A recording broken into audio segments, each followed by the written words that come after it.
अरे जो अपने बच्चों का नहीं हुआ तो हमारा क्या होगा? क्या बात कर रहे हो आप? ये पानी बिजली माफ, दारू पे के दिल्ली साहब, कुंडी मत खड़काओ राजा, सीधा अंदर आओ राजा। तो मुझे लगता है कि ये और मनीष वनीश को अब सबको अब की बार साथ में ही लेकर जाएंगे, क्योंकि कोई मामूली घोटाला नहीं किया। वो सरकार निकम्मी है, सोनिया जिसकी मम्मी है, और निशानी जो भी उसकी थी उसे अब तोड़ दी मैंने। कांग्रेस एक निकम्मी पार्टी है, इसलिए देश में 56 साल के पागल एवं नेता इटली से आ जाते हैं, ठीक, नारे लग जाते हैं पाकिस्तान के, वोट आ जाते हैं बांग्लादेश से, 2 बच्चे वाले टैक्स भर रहे हैं, 12 बच्चे वाले सब्सिडी ले रहे हैं। अगर अब भी इस देश में लोकतंत्र खतरे में है तो इनसे कहिए कि अपना मुंह ऊपर करके चंदाखोर है केजरीवाल जो है ना, झाड़ू छाप जो है ना, चंदा तो और गंदा हो गया, नाली में कन्वर्ट। मोहल्ले का जो डस्ट है, जो कूड़ा है, जो कचरा है, जो वो सब बह करके नदी के अंदर जा रहा है, तो वो नदी नहीं रही है, अब यमुना नाला बन चुका है। को गैस चैम्बर की तरफ कहा जाता है, तो गैस चैम्बर आज भी दिल्ली है। दिल्ली में पटाखे बैन कर देना ही सॉल्यूशन नहीं है। एक समय था जब सरकार आई थी, ऑड इवन लाई थी, और बहुत ज़्यादा लोगों ने सराहा भी था, लेकिन आज वो उस ऑड इवन के बारे में बात क्यों नहीं होती? एक ऑटो वाला लेके आया था, ऑटो वाला ही दिल्ली से बाहर फेंक के आया। नाम है आपका? इंद्रदेव। दिल्ली कैसा लग रहा है आपको, पहले की अपेक्षा और ये पिछले 10 सालों में? देखिए, पहले जो था ना बहुत अच्छा था, बहुत नहीं, कुछ ठीक ठीक था। अभी तो पूरा नरक बना दिया मेरे भाई। कोई भी गलत में जाइए आपको नरक का फीलिंग होगा। कोई भी जो है ना, थोड़ा सा साइड में जाइए, 10 किलोमीटर 12 किलोमीटर दूर में चले जाइए मेन टाउन से, या मेन टाउन में भी कोई गली जो है पूरा एकदम नाली से बजाया हुआ है। इससे तो अच्छा गांव है, छोटा छोटा गांव जो कि देखिए बड़ा शहर जो होता है ना, जो है तो वहाँ का जो है जल और वायु दोनों दूषित होता है। दिल्ली का जल और वायु सही है? दूषित होता है, वैसे ही ये दूषित है। दूषित माने महादूषित। इस पर जो है ना सरकार फोकस नहीं किया आज तक, 10 साल से जो खाली प्रचार मंत्री बने। इन लोग चंदाखोर है। केजरीवाल जो है ना, झाड़ू छाप जो है ना, चंदाखोर है। कोई 10 रुपया दो, 100 रुपया दो, 1000 रुपया दो, 1 लाख रुपया दो, चंदा सबको देना पड़ेगा। ये चंदाखोर लोग है, चंदाखोर लोग है। प्रचार मंत्री है, सिर्फ प्रचार में बने रहते हैं।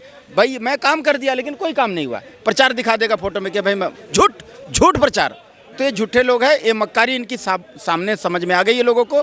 जनता नकार चुकी है इनको। नकार चुकी है। 25 में क्या होने वाला है? 25 में मोदी की सरकार आएगी।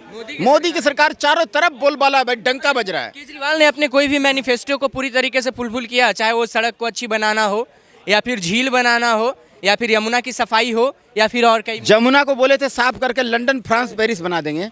जमुना तो और गंदा हो गया, नाली में कन्वर्ट हो चुका। थोड़ा सा लालच के चक्कर में जो बस फ्री दे देगा, टिकट फ्री कर देगा, 200 यूनिट बिजली फ्री, इस लालच में जो उसको दे दिए वोट।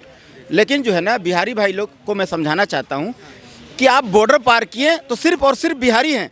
आपका सबसे ज़्यादा यहाँ संख्या है, 60 से 70% दिल्ली में बिहारियों की संख्या है, जो कि आप जो है ना कोई भी सरकार का कान पकड़ के उठ बैठ करवा सकते हैं। केजरीवाल को उठ बैठ करवाने के लिए जनता बिल्कुल तैयार है। और उनको एक ऑटो वाला लेके आया था, ऑटो वाला ही दिल्ली से बाहर फेंक के आएगा, ये बात जान लीजिए। केजरीवाल की सरकार है दिल्ली में, क्या लग रहा है कि जो वादे उन्होंने किए थे वो पूरा किया? हाँ सर, उन्होंने बच्चों का कसम खा लिया था, तो वादे क्या पूरे करेंगे? उन्होंने अपने बच्चों का कसम खा लिया जब मीडिया के सामने, तो वादे पूरे करेंगे। लंदन बन गया दिल्ली, पहले सीपी नहीं था, पहले भी था। अरे जो अपने बच्चों का नहीं हुआ तो हमारा क्या होगा? क्या बात कर रहे हो आप? कौन सा वादा पूरा किया भाई? हाँ, वादा किए हैं पानी बिजली माफ, दारू पे के दिल्ली साहब। ये एक बुक के साथ एक बुक नहीं फ्री कर पाए, और दारू एक के साथ एक फ्री कर दिए। ठीक है, अब की 2025 में इनकी रीढ़ की हड्डी टूटने वाली है, और प्रचंड बहुमत सरकार बनाएगी, पूर्ण बहुमत सरकार भारतीय जनता पार्टी इस दिल्ली में।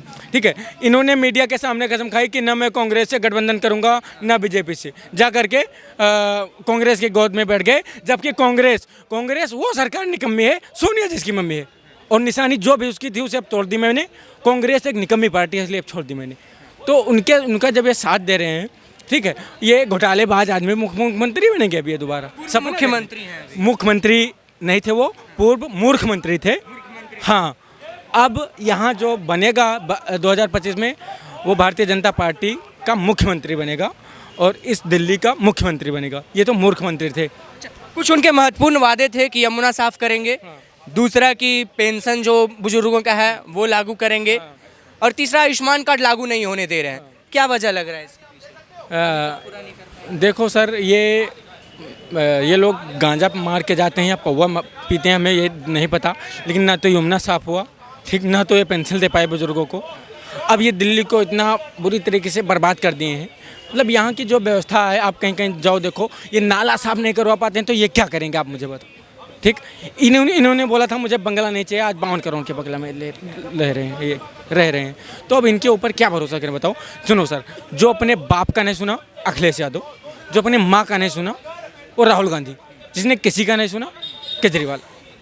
हाँ, केजरीवाल क्या लग रहा है कि आयुष्मान कार्ड जो लागू नहीं होने दे रहे हैं उसके पीछे का वजह क्या लग रहा है? कुछ घोटाले का डर है कि मोहल्ला क्लिनिक हमारा बंद हो जाएगा, दवा घोटाला नहीं? साहब वहाँ कुत्ता सोता है जब हॉस्पिटल में, जितने सरकारी हॉस्पिटल है कुत्ता सोता है, तो जाहिर सी बात है। अभी गए थे तो अभी यहाँ के इनके समर्थक नारा लगाते रहे थे कि लोकतंत्र खत्म हो गया, लोकतंत्र खतरे में, ये खतरे में, वो खतरे में। हमें एक बात बताइएगा आप, इस देश में 56 साल के अधपागल युवा नेता इटली से आ जाते हैं, ठीक, नारे लग जाते हैं पाकिस्तान के, वोट आ जाते हैं बांग्लादेश से, 2 बच्चे वाले टैक्स भर रहे हैं, 12 बच्चे वाले सब्सिडी ले रहे हैं। अगर अब भी इस देश में लोकतंत्र खतरे में है तो इनसे कहिए कि अपना मुंह ऊपर करके थूक लें। 2025 का चुनाव भी करीब है दिल्ली में, क्या लग रहा है क्या होने वाला है? जिस तरीके के वादे किए थे केजरीवाल ने और जिस तरीके का उन्होंने निभाया, क्या लग रहा है क्या होने वाला है? अब इन्होंने वादा तो मैंने एक लाइन मुझे याद आ गई सर, सुना था कि कुंडी मत खड़काओ राजा, सीधा अंदर आओ राजा। तो मुझे लगता है कि ये और मनीष को अब सबको अब की बार साथ में ही लेकर जाएंगे, क्योंकि कोई मामूली घोटाला नहीं किए हैं। इस आयुष्मान में भी ये घोटाला किए हैं, इन्होंने दारू घोटाला किया, ठीक, और पानी बिजली का ये बहाना दे करके दिल्ली को बर्बाद कर दिया। तो ऐसे लोगों, ऐसे नेताओं की हमें ज़रूरत नहीं है, ऐसे नेताओं की हाँ ज़रूरत नहीं है। क्या कहना चाहेंगे आप दिल्ली को जिस तरीके से मेरा अरविंद केजरीवाल तो युवा हैं और मुझे लगता है ये ज़्यादा से ज़्यादा 20-22 साल की इनकी आयु होगी और बहुत कुछ कह गए अपनी बातों में। 2 चीज़ें इन्होंने जो कही वो मैं हाईलाइट करना चाहूँगा। जैसा इन्होंने 12 बच्चों की सब्सिडी के बारे में बात कही, दूसरा एक के साथ ही किताब फ्री करने की बात कही, जो कि बहुत ही अच्छी बात इन्होंने अपने मुख द्वारा कही। लेकिन मैं इसमें एक चीज़ और कहना चाहूँगा कि क्या इन दोनों विषयों पे आज तक बीजेपी ने भी तो कोई अपना स्टैंड क्लियर नहीं किया? क्या वो सब्सिडी जो 12 बच्चों की बात मेरे भाई ने कही, वो 12 बच्चों पे सब्सिडी तो केंद्र सरकार भी देती है और बीजेपी सरकार आएगी तो शायद वो भी देगी, वो हटा नहीं सकती है। दूसरा रही बात किताबों के बारे में, तो क्या बीजेपी सरकार अगर सत्ता में आएगी तो क्या मैनिफेस्टो में वो लाएगी कि हम जो है किताबों की, यानी कि दिल्ली की स्कूलों की स्थिति बहुत ज़्यादा सुधार लाएंगे? क्या यूपी के अंदर जिस तरह के एजुकेशन सिस्टम है, मैं कहूँगा कि यूपी सरकार बहुत अच्छा काम कर रही है, वो यूपी मॉडल क्या दिल्ली में लागू हो पाएगा? क्योंकि यूपी में दिल्ली में लागू होना जरूरी है। केजरीवाल ने भी मैनिफेस्टो में डाला था ना कि वीआईपी क्लास स्कूल होंगे, वो तो क्या यमुना साफ होगी, दिल्ली की सड़कें लंदन जैसी होगी, एयर क्वालिटी इंडेक्स बिल्कुल बढ़िया होगा। तो क्या ये सब हो गया है? देखिए, बिल्कुल अगर साफ शब्दों में कहा जाए तो बिल्कुल नहीं हुआ है। दूसरा, ये राजनीति का पार्ट है। अगर कहते हैं कि राजनीति में वादे तो हर कोई करता है और इन्होंने जो करा है, मैं कहूँगा कि बहुत सी पार्टियाँ ऐसी होती है जो एटलीस्ट शुरुआत करती हैं, इन्होंने उन कामों में शुरुआत भी नहीं करी है। ना ही एयर पॉल्यूशन सही हुआ है आज तक दिल्ली का, ना ही जो वाटर पॉल्यूशन है वो कम हुआ है। चाहे यमुना नदी की बात की जाए, चाहे दिल्ली को गैस चैम्बर की तरह कहा जाता है, तो गैस चैम्बर आज भी दिल्ली है। दिल्ली में पटाखे बैन कर देना ही सॉल्यूशन नहीं है। एक समय था जब सरकार आई थी, ऑड इवन लाई थी और बहुत ज़्यादा लोगों ने सराहा भी था, लेकिन आज वो उस ऑड इवन के बारे में बात क्यों नहीं होती है? क्यों आखिरकार ये ऑड इवन लागू ना कर करके दोबारा से जो है दिल्ली की जो एयर पॉल्यूशन है वो कम किया जाए? और बीजेपी को भी मुझे लगता है कि अगर बीजेपी सत्ता में आती है, क्योंकि कहीं ना कहीं कांग्रेस और आम आदमी का जो गठबंधन रहा है लोकसभा चुनाव के दौरान, वो शायद अब तो नहीं होने वाला है। और दिल्ली की जनता को भी एक स्ट्रॉन्ग पॉलिटिक्स अगर कोई है तो वो बीजेपी ही दे सकती है और दिल्ली का कायाकल्प बीजेपी ही बता सकती है। लेकिन बीजेपी को भी बहुत ज़्यादा मेहनत करने की आवश्यकता होगी, क्योंकि दिल्ली की स्थिति बहुत ज़्यादा ख़राब हो गई है। एक टाइम पर अगर कंपेयर करते हैं पिछले 10 साल पहले की बात, जब शीला दीक्षित जी थी हमारे सीएम थी, भले ही उनके टाइम पे भ्रष्टाचार हुआ था, लेकिन दिल्ली की स्थिति बहुत ज़्यादा बेहतर थी। आज देखते हैं गली मोहल्ले चौराहों पर जो है कूड़ों का ढेर है, ठीक है। आज हम देखते हैं यमुना नदी की स्थिति जो है पहले के मुकाबले बहुत ज़्यादा बर्बाद हुई है। तो कहीं ना कहीं दिल्ली में सीएम बनने के बाद में केजरीवाल साहब का जो है सिर्फ और सिर्फ आरोप लगाने के लिए वो सीएम बने थे, ना कि काम करने के लिए। और दूसरा, सीएम बन करके वो दूसरे राज्यों में अपने आप को रिप्रेजेंट कर रहे थे। एजुकेशन सिस्टम की अगर हम बात करते हैं तो दिल्ली में जो स्कूल की बिल्डिंग्स बनाई हैं वो बेहतर बनी है, मैं मानूंगा, लेकिन जो बेसिक चीज़ें चाहिए होती हैं एजुकेशन में इम्प्रूव करने के लिए वो शायद नहीं है। बुनियादी चीज़ें जो चाहिए, जो बेस स्ट्रक्चर होता है, वो शायद जो है स्ट्रांग नहीं हुआ है। एक नाम आपने जिक्र किया था शीला दीक्षित का, जब उनकी सरकार थी तो उनके बंगले में 4-6 एसी लगे थे, उसका बिल दिल्ली की जनता और अरविंद केजरीवाल भी भरते थे। लेकिन 52 करोड़ के बंगले का बिल अरविंद केजरीवाल अपने पैसे से भर रहे हैं। देखिए, गवर्नमेंट के जो भी अधिकारी हैं या जो भी नेता हैं वो जो भी चीज़ें यूज़ करती हैं वो पब्लिक का ही होता है, टैक्स के पैसे से ही वो सारी चीज़ें होती हैं, ठीक है। इसमें तो कोई शक है नहीं, और कोई भी पार्टी की जो नेता है इस चीज़ को बाइकआउट कर नहीं सकते हैं कि हम जो है पब्लिक के जो है सर्वेंट हैं, और जो हमें सैलरी मिलती है हम अपना एक्सपेंस उसी सैलरी से निकालेंगे। लेकिन ये होता नहीं है, कोई भी पॉलिटिशियन ये बात नहीं बोलेगा, चाहे वो हम अरविंद केजरीवाल की ही बात क्यों ना करें, हम राहुल गांधी की बात कर लें, हम नरेंद्र मोदी जी की बात कर लें, जितने भी नेता पल रहे होते हैं वो टैक्स के पैसे से ही पल रहे होते हैं। लेकिन बेनिफिट जो है वो हमें मिलना चाहिए, टैक्स पेयर को मिलना चाहिए।